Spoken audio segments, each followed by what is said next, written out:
एक इंसान के जीवन में इनकम प्रोटेक्शन के लिए एडी और ATPD, AD means accidental death और ATPD means accidental total permanent disability क्यों जरूरी है, आइए हम लोग समझते हैं। मान जाओ एक फैमिली में जो ब्रेड विनर है, जिसकी वजह से उसके घर में इनकम आ रही है और उसके इनकम पे डिपेंडेंट है उसके बीवी, बच्चे, पेरेंट्स, कोई भी, वो पर्सन 5 से 10 लाख रुपए जो भी इनकम कर रहा है पर एनम कर रहा है, राइट। अब अगर इस ब्रेड विनर को कुछ हो जाता है, मतलब एक्सीडेंटल डेथ हो जाता है या डिसेबिलिटी हो जाती है, परमानेंट डिसेबिलिटी, तो इंडिपेंडेंट का क्या होगा, that is a question mark.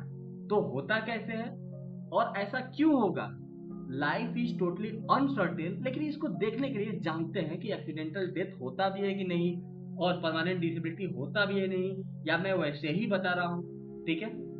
तो सबसे पहले मैं आपको दिखाता हूँ कि देखो ये मेरे ही जानने वाले हैं, इन्होंने अभी 30 मिनट पहले फेसबुक पे पोस्ट डाला है कि आज महादेव की कृपा से नई जिंदगी मिली है, आप सभी लोगों के आशीर्वाद से आज मैं आप सबके बीच में हूँ, लेकिन हमारे दो साथी ज्यादा घायल है, एक तो बनारस रेफर हो गए हैं और दूसरा अभी खतरे से बाहर है, ठीक है।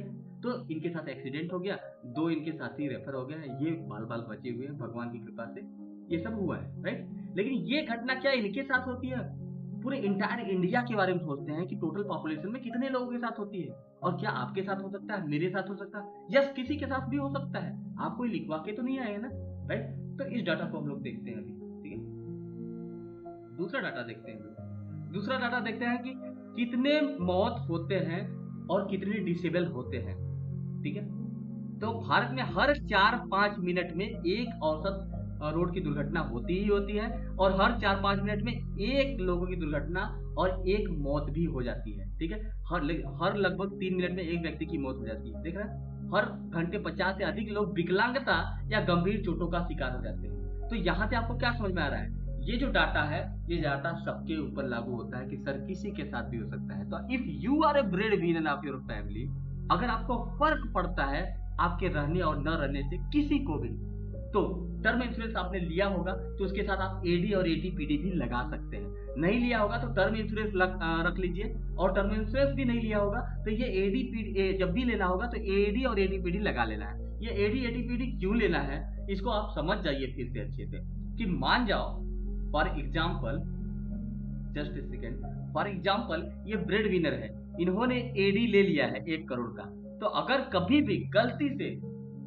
अनफॉर्चुनेट इवेंट होता है, एक्सीडेंटल डेथ होता है, तो इनको 1 करोड़ रुपए मिल जाएंगे और इस 1 करोड़ से इनकी फैमिली सरवाइव कर जाएगी, ठीक है। अगर एफडी भी करती है तो 6-7 लाख रुपए सालाना उसको घर पे आएगा, सरवाइव कर जाएगी, क्लियर।